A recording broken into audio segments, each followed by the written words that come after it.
In so many and such important ways, then, do the planets bear witness to the Earth's mobility. The order of the universe can be more clearly grasped through a knowledge of the relative positions of the stars than from any other course of investigation. The stars make no noise, and yet there is no greater harmony.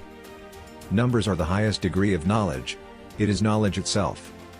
The beauty of the stars in the heavens is a testament to the grandeur of creation. I am aware that a philosopher's ideas are not subject to the judgment of ordinary persons because it is his endeavor to seek the truth in all things, to the extent permitted to human reason by God. Astronomy compels the soul to look upwards and leads us from this world to another. I can calculate the motion of heavenly bodies but not the madness of people. In this theater of man's life, it is reserved only for God and angels to be lookers on. The artist seeks contact with his intuitive sense of the gods, but in order to create his work, he cannot stay in this seductive and incorporeal realm. Although all the good arts serve to draw man's mind away from vices and lead it toward better things, this function can be more fully performed by this art, which also provides extraordinary intellectual pleasure. It is not the strongest of the species that survive, nor the most intelligent, but the one most responsive to change. The man who gazes at the stars is looking backward in time. The wisdom of the ancients is not given to us, but what is given to us is the science of the ancients. Not only the phenomena of the others followed from this, but also it so bound together both the order and magnitude of all the planets and the spheres and the heaven itself, that in no single part could one thing be altered without confusion among the other parts and in all the universe, for it is the duty of an astronomer to compose the history of the celestial motions through careful and expert study. Nations are not ruined by one act of violence, but gradually and in an almost imperceptible manner by the depreciation of their circulating currency, through its excessive quantity. Moreover, since the sun remains stationary, whatever appears as a motion of the sun is really due rather to the motion of the earth. The massive bulk of the earth does indeed shrink to insignificance in comparison with the size of the heavens.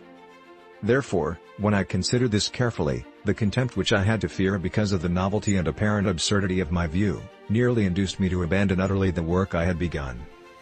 I shall now recall to mind that the motion of the heavenly bodies is circular, since the motion appropriate to a sphere is rotation in a circle. For a traveler going from any place toward the north, that pole of the daily rotation gradually climbs higher, while the opposite pole drops down an equal amount. More stars in the north are seen not to set, while in the south certain stars are no longer seen to rise. For what could be more beautiful than the heavens which contain all beautiful things? Those things which I am saying now may be obscure, yet they will be made clearer in their proper place. The earth together with its surrounding waters must in fact have such a shape as its shadow reveals, for it eclipses the moon with the arc of a perfect circle.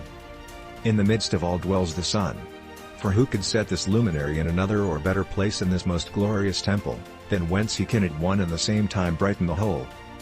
So, influenced by these advisers and this hope, I have at length allowed my friends to publish the work, as they had long besought me to do.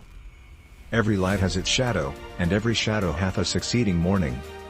To know the mighty works of God, to comprehend His wisdom and majesty and power, to appreciate, in degree, the wonderful workings of His laws, surely all this must be a pleasing and acceptable mode of worship to the Most High, to whom ignorance cannot be more grateful than knowledge.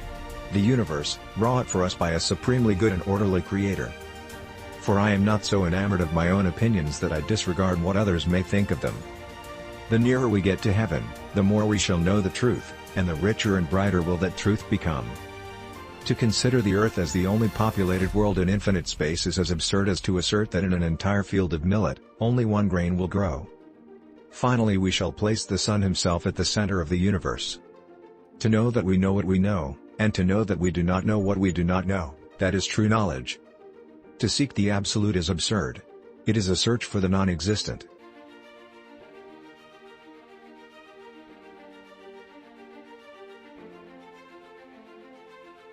Which quote do you like the most? Please give your opinion in the comments column below. Don't miss the next video, subscribe now.